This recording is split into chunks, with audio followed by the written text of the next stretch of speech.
मेरा नाम है मोहित और आपका स्वागत है हमारे यूट्यूब चैनल हिस्ट्री चैंपियन में। तो जैसा कि आप जानते हो, आपका जो पेपर होने वाला फेडरल सिस्टम, उससे संबंधित जितने भी इंपॉर्टेंट क्वेश्चन हैं वो सारे के सारे मैं आपको करवाने वाला हूँ। ये कंप्लीट वन शॉट वीडियो होने वाला है। इस वीडियो में आपका कंप्लीट का कंप्लीट रिवीजन देखने को मिलेगा। किसका? फेडरल सिस्टम का। तो आपको क्या करना है, चैनल को सब्सक्राइब कर देना है, वीडियो को लाइक कर देना और अपने दोस्तों को जरूर से शेयर कर देना है। साथ के साथ ये PDF है सॉल्यूशन वाली, टेलीग्राम पे आपको देखने को मिल जाएगी। कहाँ पर देखने को मिल जाएगी? टेलीग्राम पे देखने को मिल जाएगी। टेलीग्राम का लिंक है, डायरेक्ट PDF का लिंक डिस्क्रिप्शन में दे दूंगा, वहाँ से जाकर आप इस PDF को डाउनलोड कर सकते हो। साथ के साथ आपको क्या करना है, चैनल को सब्सक्राइब कर देना है। और अगर आप कोई भी प्रोडक्ट खरीदना चाहते हो फ्लिपकार्ट पे, अगर आप राजस्थान जीके की तैयारी करते हो, दिल्ली पुलिस की तैयारी करते हो, या फिर और भी कोई चीज़ें खरीदना चाहते हो, तो यहाँ पर प्रोडक्ट का ऑप्शन दे रखा है। इस प्रोडक्ट के ऑप्शन पर आप जैसे ही क्लिक करोगे, यहाँ पर अलग अलग प्रकार के आपको चित्र दिखाई देंगे। इस पर क्लिक करके फ्लिपकार्ट पे कोई भी चीज़ खरीदना चाहते हो तो खरीद सकते हो, आपको सबसे सस्ती दरों में मिल जाएंगे। चलो शुरू करते हैं अपन पहले प्रश्न से। भारतीय संविधान के संघीय विशेषताओं की विवेचना कीजिए। तो भारतीय जो संविधान है उसमें जो संघीय व्यवस्थाएं हैं उस पर आपको क्या करनी है, उस पर आपको बताना है। तो भारत में किस प्रकार का संघ देखने को मिलता है?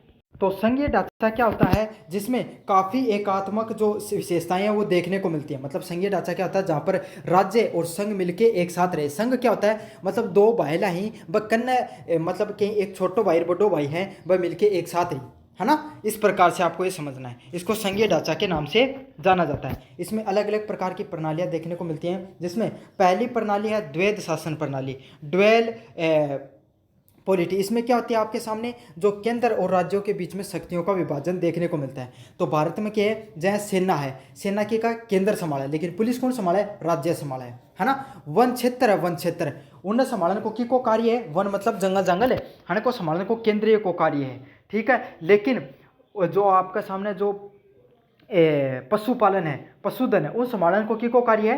राज्य को कार्य है। तो ये अलग अलग प्रकार की शक्तियों को विभाजन करे गए हैं। भारत में मुख्यमंत्री की भी ताकत आपकी जगाई और केंद्र की जो प्रधानमंत्री की ताकत आपकी जगाई, और दोनों के बीच में किस शक्तियों को विभाजन है और दोनों एक दूसरे के साथ मिलजुल के चलना पड़ा है।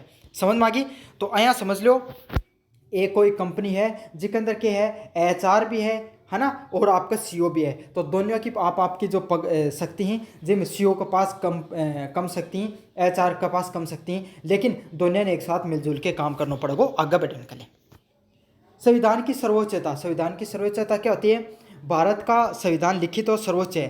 तो भारत में सबसे बड़ी चीज़ किन मानी जाए? भारत का संविधान नहीं मानी जाए। दूसरी बात क्या है, ये लिखेड़ो भी है, हाथ से लिखित भी है, और सबसे ज़्यादा मतलब इन सबसे सर्वोच्च रूप से भी माने जाए, यही भारतीय संघीय ढांचा, जो भारत को जो संघ को ढांचा है, इनमें इको ही सबसे ज़्यादा योगदान है। अगला क्या है, शक्ति का विभाजन करना।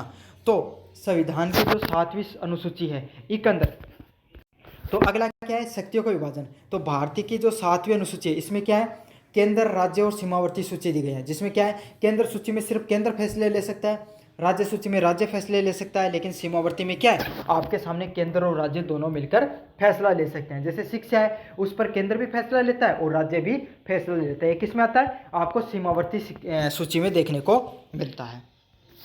अगला क्या है, लिखित संविधान। तो भारत का संविधान है वो सबसे बड़ा लिखा हुआ संविधान है। यही भारतीय जो संघ के ढांचे की सबसे बड़ी खूबसूरती है कि भारत का संविधान सबसे बड़ा लिखा हुआ संविधान है। अगला क्या है, न्यायिक समीक्षा करना। तो सर्वोच्च न्यायालय वो भारत के संविधान की व्याख्या करता है और उसकी न्यायिक समीक्षा करता है। न्यायिक समीक्षा क्या है, कोई भी न्यायिक समीक्षा दो प्रकार की है। मान लिया संसद के द्वारा कोई कानून बना दिए गए, कानून तो बन गो, लेकिन जनता ने पसंद को नहीं, तो क्या करो, हाई कोर्ट या सुप्रीम कोर्ट में वो जो मुद्दो है वो जागो, और फिर उसके पास वो संसद के कर्ज का है, जो सुप्रीम कोर्ट के कर्ज का है, उनके तो रद्द कर्ज का है या फिर सही मांस का है। दूसरी चीज़ क्या है, सुप्रीम कोर्ट के द्वारा ही पहले अगर कोई ऑर्डर दिया है तो ऊपर क्या कर जांच का, फिर सब की जांच कर सका है। अगर उन लगे कि वर्तमान समय में अभी बदलाव की जरूरत है तो वो खुद का फैसला ने भी बदल सका है। इनके कहा जाए न्यायिक समीक्षा का नाम से जाने जाए दादो पहले तो कह दियो कि 8 बजे तक कोई बात को नहीं, गाँव में कोई काम हो जाए 8 बजे तक बाहर चले जाया करो, है ना। और घर आया था डंडा मारा टांगा पे, बोले कटे गया है, बस वही बात है। तो क्या इन बोले न्यायिक समीक्षा, आपके अपने फैसलों की, खुद की फैसलों की समीक्षा कर सकता है। द्विसदनीय विधायिका। सदन में राज्यसभा राज्यों का प्रतिनिधित्व करती है। तो संसद में क्या है, राज्यसभा के है जो जितना भी राज्य में उनको प्रतिनिधित्व करे, मतलब जो राज्य का जितना भी लोग हैं वह सारा अप्रत्यक्ष रूप से चुन के कटे जाए आपके सामने राज्यसभा में जाए। जनका के जो थारा एमएलए सुनो ना विधायक, तो विधायक ये करेंगे जितना भी विधायक ही वह उठूँ जहाँ पर राजस्थान में 25 सीट है, तो मैं शायद 5 विधानसभा राज्यसभा की सीट है जिन 5 उन्होंने चुन के वहाँ राज्यसभा लोगों में भेजा है। अगले वाला पॉइंट है भारतीय संविधान की एकात्मक विशेषताओं पर चर्चा कीजिए। तो भारतीय जो संविधान है उसकी जो एकात्मक जो परिभाषा जो विशेषता है उस पर आपको टिप्पणी करनी है। तो अगला पॉइंट है भारतीय संविधान की जो एकात्मक विशेषताएं क्या है कि भारतीय संविधान में जो एक को देखने मिला, हमारे जो संविधान है उसमें सबसे ज़्यादा एकता देखने को मिलती है। आज तक हम विभाजित नहीं हुए, वो क्यों नहीं हुए, क्यों एकात्मक सिद्धांत है उसके बारे में अपन पढ़ेंगे। तो भारत आपको पता है एक बहुत ही बड़ा देश है, अलग अलग विविधताएं देखने को मिलती है इस देश में। तो राष्ट्रीय एकता बनाने के लिए भारतीय संविधान में क्या है, एकात्मक तत्व दिया गया। एकात्मक तत्व के दिए गए यहाँ का पॉइंट जोड़ा गया जिससे क्यों कि जो भारतीय लोग ही भाई एक जगह ही कोई टूट के दूसरे देश में न चला जा।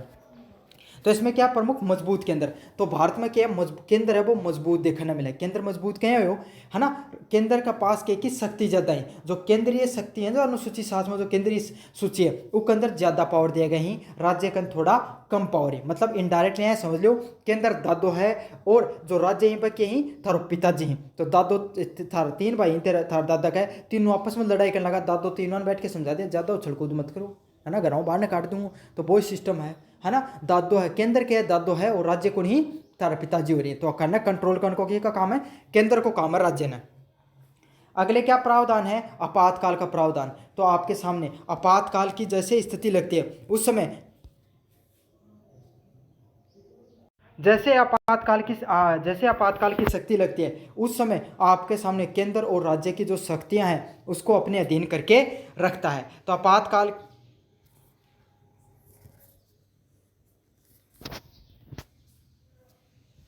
आपको पता भाई, चाहे केंद्रीय आपातकाल लग जाओ चाहे राज्य के अंदर अगर तंत्र विफल हो रहा है तो क्या कर सकता है, केंद्र है वो राष्ट्रपति शासन लगाकर अपने अधीन कर लेता है सारी शक्तियां। अगले वाला है राज्यों का अस्तित्व केंद्र पर निर्भर। तो आपको पता है संसद में नए राज्यों का निर्माण बनाना, उनके सीमाओं का विस्तार करना, उन्हें स्पेशल प्रोविजनल फंड देना, मतलब ज़्यादा पिसो देना, अलग कोई अगर कोई लोग चाह रहे हैं कि उन्हें अलग राज्य को निर्माण करना, तो सारा का सारा की का हथम ही केंद्र का हथम है। तो केंद्र है उन राज्य की उत्पत्ति से लेकर ज़्यादा शक्ति है, मतलब सबसे ज़्यादा शक्ति केंद्र के पास ही। अगला है एकीकृत न्यायपालिका। तो भारत में न्यायपालिका भी कैसे देखने को मिलती है, एक ही न्यायपालिका देखने मिला है जिनके सुप्रीम कोर्ट है वो सबसे बड़ा कोर्ट है और हाई कोर्ट है वो को फैसला पे के निर्भर रही है, और फिर उन नीचे के अधीनस्थ न्यायालय देखने मिले। तो क्या है, एक न्यायालय है जिसकी शक्ति सबसे ज़्यादा सर्वोच्च मानी गई है। तो इससे क्या है जो फैसला है उनके अंदर कोई टकराव देखने को मिला है। एकाकृत संविधान क्या है, पूरे देश में एक ही संविधान लागू है। जम्मू कश्मीर को भी अब हटाने के बाद में वापस भी समान संविधान लागू हो गया। पहले उनके लिए अनुच्छेद 370 में अलग संविधान की बात कर रखी थी। तो यही है एकीकृत संविधान के जो नियम है उनको लागू कर रखा है। इसलिए भारत को क्या कहा जाता है, क्वासी फेडरल कहा जाता है। क्वासी फेडरल क्या होता है, जहाँ पर केंद्र के पास भी शक्तियाँ होती है और राज्य के पास भी शक्तियाँ होती है, लेकिन केंद्र के पास शक्तियाँ राज्यों के मुकाबले कुछ अधिक शक्तियाँ देखने को मिलती हैं। अगले वाले पॉइंट की बात करें अपन, केंद्र और राज्यों के बीच में प्रशासनिक संबंधों की व्याख्या कीजिए। तो केंद्र और राज्य के बीच में किस प्रकार के प्रशासनिक व्यवस्थाएं देखने को मिलती हैं उसको आप पर टिप्पणी करनी है। सबसे पहला अनुच्छेद 256 से लेकर 263 तक। इसमें क्या है, राज्य 256 से लेकर 263 तक आपके सामने राज्य को संविधान और संसद के द्वारा बनाए गए कानूनों को पालन करना होगा। तो इनके बता रहे क्या है, 256 से 263 के बीच में राज्य ने यह चीज़ समझा रखी है, अगर कोई केंद्र को कानून बनाए तो चुपचाप है ना, ज़्यादा कुटर मुटर मत करियो, चुपचाप क्या कर लियो, मान लियो। मतलब दादू अगर कोई बात खदी ना तो माननी है था सब ने बेटा ने, तो बाई बात है। या कौन सा अधिनियम है, 256 से लेकर 263 तक दी गई है। अगला क्या है, कार्यकारी शक्ति का विस्तार। कार्यकारी शक्ति क्या होती है, राज्य अपने क्षेत्र में कार्यकारी शक्ति का उपयोग करते हैं किंतु केंद्र में यह शक्ति निर्देशन देने का अधिकार होती है। मतलब कार्यकारी शक्ति क्या होती है, देखो राज्य केंद्र के द्वारा अगर कोई भी कानून बनाए गए तो ऊपर क्या करोगे, राज्य को क्या कार्य है, उन्हें लगान को, जाए आयुष्मान भारत योजना लागू करी गई है ना, तो इन्हें क्या केंद्र के द्वारा तो बना दी गई, लेकिन अब राज्य को क्या काम है, उन्हें लागू करना। समझ में आ गई। तो ये कार्यकारी शक्ति रहे राज्य के पास सिर्फ, लेकिन संसद वगैरह के पास क्या रहता है, कानून बनाने का अधिकार केंद्र के पास ही रहता है। अगला संपत्ति और कराधान ठानबे रहे पिसाओं बिना किमी को नहीं हो जिकन भाया जी दादा कन ज़्यादा रुपये में कोई घर में ज़्यादा इज्जत है तो भाई बात है पिसा की कन रही केंद्र कन जीएसटी भी केंद्र दे सारी चीज़ें की कन दिन रहे केंद्र का दिन रहे। केंद्र सरकार राज्य सरकारों को निर्देश जारी कर सकती है विशेषकर जब वो संविधान या कानूनों का पालन ना हो। तो क्या ये तो संसदीय नियंत्रण बता दिया मैंने आपको। केंद्र संपत्ति और कर धन क्या होगा केंद्र और राज्य के बीच में दोनों के बीच में संपत्ति और कर संग्रहण के में समन्वय होता है। मतलब जो आपको पता है जीएसटी वो केंद्र सरकार लेती है और फिर वो राज्य को जितनी उनकी जीएसटी जितने उनके राज्य से जीएसटी गई है उसको उनको भेज देती है। तो यही होता है और भी अधिक अगर कोई एक्स्ट्रा कोई परियोजनाओं के लिए कोई पैसा देना होता तो वो कौन देता है केंद्र ही देता है। तो इससे क्या होता है पैसे पर भी काफ़ी हद तक केंद्र है वो केंद्र पर निर्भर रहना पड़ता है राज्य को। संसदीय नियंत्रण में क्या होगा केंद्र सरकार राज्य सरकार को निर्देश जारी कर सकती है विशेषकर जब संविधान या कानून का पालन नहीं हो। तो क्या कर सकता है दादो तन बेरो कोई ज़्यादा कुछ मत कर तो रहे घर में तो उन्हें समझा देना। तो यही चीज़ है अगर केंद्र है केंद्र क्या करती है राज्य को समझा सकती है अगर वो कानूनों का अच्छे से पालन ना करें तब समझाओगी क्या पिस्सो देना बंद कर देगी समझ में आप ही समझ जाएगा। अगले वाला पॉइंट क्या है विधायिका और वित्तीय संबंधों का परीक्षण कीजिए। तो विधायपालिका है और उसमें पैसों का क्या संबंध है इस पर आपको टिप्पणी करनी है। तो आपको पता है संविधान की जो सातवीं सूची है उसमें विधायिक संबंधों को निर्धारण है। तो उसमें जो संविधान उसकी 7वीं अनुसूची में अलग अलग प्रकार के जो विधायपालिका से संबंधों को बताया गया है जिसमें पहला कौन सा है विधायिका संबंध। तो विधायिका से संबंध कौन से देखने को मिलते हैं संघ सूची है उसमें क्या है 97 विषय हैं और उसमें केवल संसदीय कानून बना सकती है। तो अलग अलग प्रकार की जो सूचियाँ देखने को मिलती है जिसमें संघ सूची है मतलब केंद्र की सूची है उसमें कितने विषय हैं कुल 97 विषय हैं जिस पर क्या है केवल संसद ही कानून बनाती है। अगला क्या है राज्य सूची है जिस पर 66 विषय हैं। तो राज्य सूची में कुल कितने विषय हैं 66 विषय हैं जिस पर राज्य और केंद्र जिस पर सिर्फ राज्य ही कानून बना सकते हैं। तो आपको पता चलेगा 66 राज्य के पास सिर्फ 66 अधिकार हैं और केंद्र के पास 97 अधिकार हैं। तो इसके पास क्या होता है केंद्र के पास ज़्यादा अधिकार होते हैं इसलिए वो क्या है वो चीज़ों पर ज़्यादा नियंत्रण रखता है। अगला क्या है सीमावर्ती सूची। तो सीमावर्ती सूची क्या है जिस पे 47 अधिकार हैं जिस पे दोनों कानून बना सकते हैं राज्य भी कानून बना सकता है और आपके सामने कौन बना सकता है अपना जो केंद्र बना सकता है जैसे शिक्षा स्वास्थ्य है ये सारे सीमावर्ती सूची में आते हैं। समझ में आ गया आपके सामने इन पे दोनों कानून बना सकते हैं लेकिन टकराव की स्थिति में केंद्र को सर्वप्रिय माना गया। मतलब अगर टकराव हो जाए आयुष्मान भारत योजना थी और अपने राजस्थान में जो या आरोग्य योजना लागू करी गई थी इससे दोनों के बीच में टकराव हो जा तो मान लेकिन मान्य करी जाएगी आयुष्मान भारत योजना नहीं मान्य करी जाएगी। वित्तीय संबंधों की पैसों की संबंधों की बात करें अपन तो केंद्र सरकार वो क्या करती है सबसे अधिक कर कौन वसूलती है केंद्र सरकार ही कर वसूलने का कार्य करती है जबकि वो क्या करती है कुछ हिस्सा अपना जो कुछ हिस्सा है कर का वो राज्य सरकारों में बांट देती है। तो अधिकतर कर वसूलने का कार्य किसका है केंद्र सरकार का है बाकी फिर वो धीरे धीरे राज्यों में भी बांट देती है। वित्त आयोग राज्य और केंद्रों के बीच में राजस्व वितरण को क्या करता है सुनिश्चित करता है। तो वित्त आयोग क्या करता है केंद्र और राज्यों के बीच में कितना पैसा है उसको आवंटित किया जाएगा इस चीज़ को सुनिश्चित करने का कार्य करता है। अगला पॉइंट क्या है जीएसटी परिषद वित्तीय संवाद का नवीनतम उदाहरण है। मतलब जीएसटी को निर्माण करे गो जीएसटी परिषद को निर्माण करे गो वो क्या वित्तीय संवाद मतलब सिर्फ ज़्यादा से ज़्यादा पिसो है वो केंद्र ही कर के रूप में इकट्ठो करेगी और कोई कौन कर सका है। यूनिट नंबर 3 की बात करें राष्ट्रीय आपातकाल की स्थितियों और प्रभावों की विवेचना कीजिए। तो राष्ट्रीय आपातकाल के बारे में बताना कि भाई राष्ट्रीय आपातकाल क्या होता है। तो आपको पता है अनुच्छेद नंबर 352 में भारत में राष्ट्रीय आपातकाल है उसके बारे में व्याख्या की गई है। अच्छा व्याख्या कब किया जा सकता है पहले इसकी व्याख्या अलग थी लेकिन उसको बदल दिया गया इंदिरा गांधी सरकार ने क्या कर दिया था भारत में राष्ट्रीय आपातकाल लगा दिया था। उसके बाद में आपातकाल है उसकी परिभाषा को बदला गया था। उसमें क्या था किसी भी प्रकार के आंतरिक विद्रोह पर भी क्या कर सकते थे उसमें आपातकाल लगाया जाता था। तो इस चीज़ का फायदा उठाकर उन्होंने आपातकाल लगा लिया। लेकिन अब क्या दिखाया अब दिखाया बाहरी आक्रमण कि विदेशी रूप से आक्रमण होना चाहिए। आंतरिक विद्रोह क्या किया जा सकता है आंतरिक विद्रोह को भी होना अगर हो या फिर सशस्त्र विद्रोह मतलब कोई सेना है वो क्या कर दे जो संसद है उस पर नियंत्रण हासिल कर ले उस समय हम राष्ट्रीय आपातकाल की घोषणा कर सकते हैं। इसके क्या क्या प्रभाव होते हैं आपको पता है राष्ट्रीय आपातकाल के संसद है उसकी जो कार्य जो संसद है उसका कार्यकाल को 1 साल तक और बढ़ाया जा सकता है, और हर 6 महीने में उसके जो आपातकाल का जो कानून होता है उसको बार बार रिन्यू करना रहता है। प्रभाव की बात करें तो इससे क्या हो जाता है, केंद्र के पास शक्तियाँ और ज़्यादा बढ़ जाती हैं, है ना। केंद्र ही सर्वोपरि हो जाता है, सारी सारी शक्तियाँ केंद्र के हाथों में आ जाती हैं। अगले वाला पॉइंट क्या है, राज्य विधानसभाओं की शक्तियाँ संसद को मिल जाती हैं। तो सारे राज्य होते हैं उस पर भी कौन नियंत्रण करने लग जाता है आपके सामने, सारे राज्यों पर भी आपके सामने संसद है वही नियंत्रण करने लग जाता है। मौलिक अधिकारों को निलंबित कर दिया जाता है, जो भारत में जितने सिर्फ 19 और 21 को छोड़कर बाकी सारे के सारे 20 और 21 को छोड़ के बाकी सारे के सारे आपके सामने जितने भी जो मौलिक अधिकार हैं उसको निलंबन कर दिया जाता है। कार्यपालिका और विधायपालिका पर केंद्र का नियंत्रण बढ़ जाता है। तो आपके सामने कार्यपालिका कौन, जितने भी जो डीएम सीएम जो डीएम हैं, जो जितने सरकारी कर्मचारी, उस पर किसका अधिकार देखने को मिल जाएगा, केंद्र सरकार का प्रभाव और ज़्यादा देखने को मिलेगा। विधायपालिका पर केंद्र का नियंत्रण बढ़ जाता है। जो विधायपालिका होती है, जो संसद होती है, उस पर भी केंद्र जो चाहेगा वही देखने को मिलेगा। तो राष्ट्रीय आपातकाल भारत के संघीय ढांचे को अस्थायी रूप से एकात्म बना देता है। मतलब इनडायरेक्ट रूप से बोलें तो राष्ट्रीय आपातकाल है वो भारत में तानाशाही के रूप में आ जाती है, जब आपातकाल लग जाता है तब।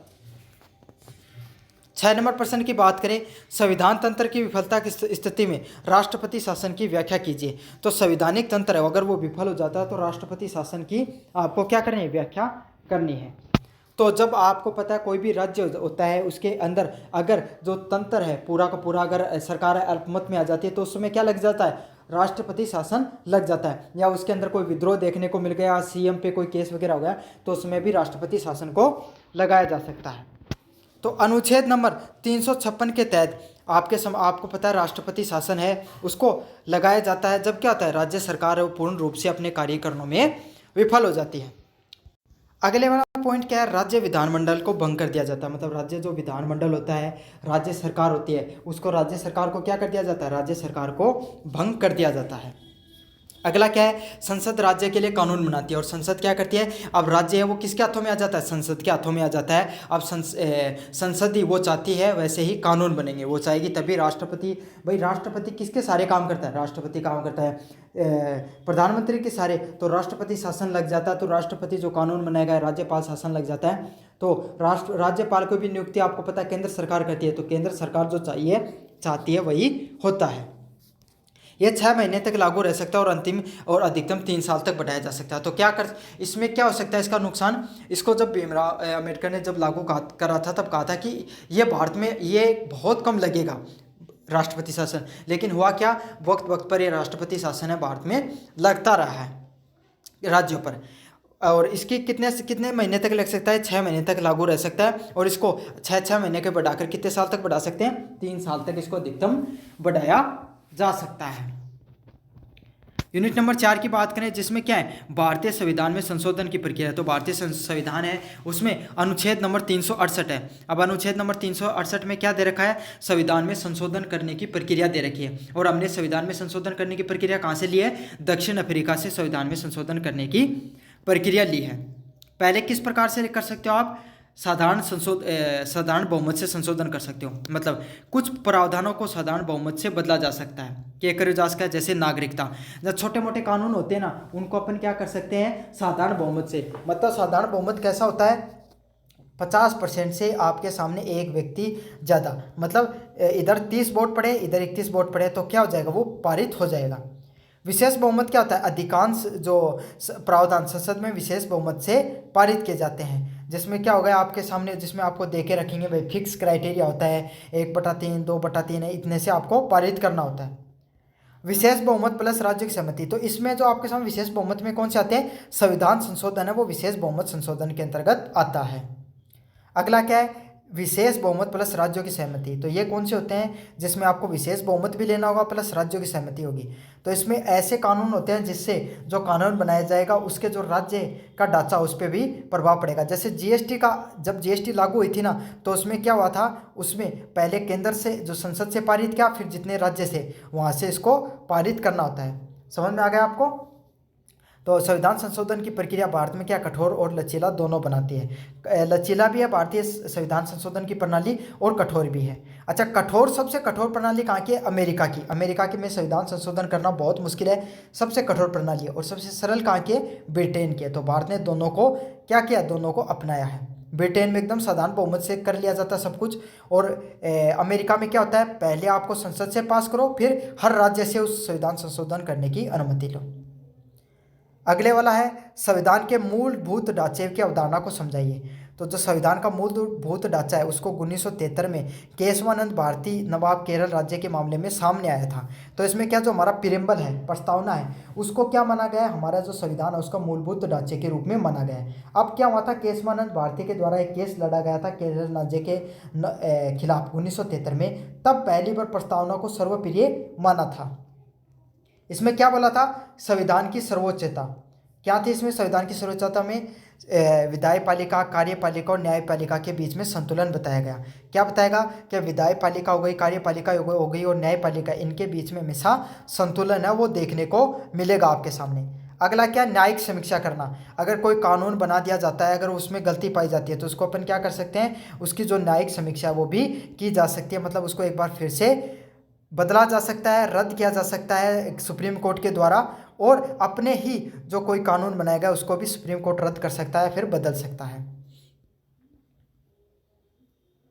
अगले वाला क्या है? धर्मनिरपेक्ष। धर्मनिरपेक्ष क्या होगा? भारत एक ऐसा राज्य होगा जहाँ पर सभी धर्मों को समानता का अधिकार दिया गया होगा। अगला क्या? संघीय ढांचा। संघीय ढांचा का क्या है? जहाँ पर राज्य सरकार है ना और केंद्र सरकार अपने आपस में संतुलन बनाकर कोई फैसला लेंगी। और लोकतंत्र क्या होगा? लोकतंत्र है भारत में, लोगों की सरकार है वो चलेगी। तो सुप्रीम कोर्ट ने स्पष्ट किया था कि संसद संविधान में संशोधन कर सकती है लेकिन उसके मूल ढांचे को नष्ट नहीं कर सकते। तो सुप्रीम कोर्ट ने सबसे पहले यही बताया कि संविधान में संशोधन तो हो सकता है लेकिन उसका जो मूलभूत ढांचा उसको आप खत्म नहीं कर सकते हो।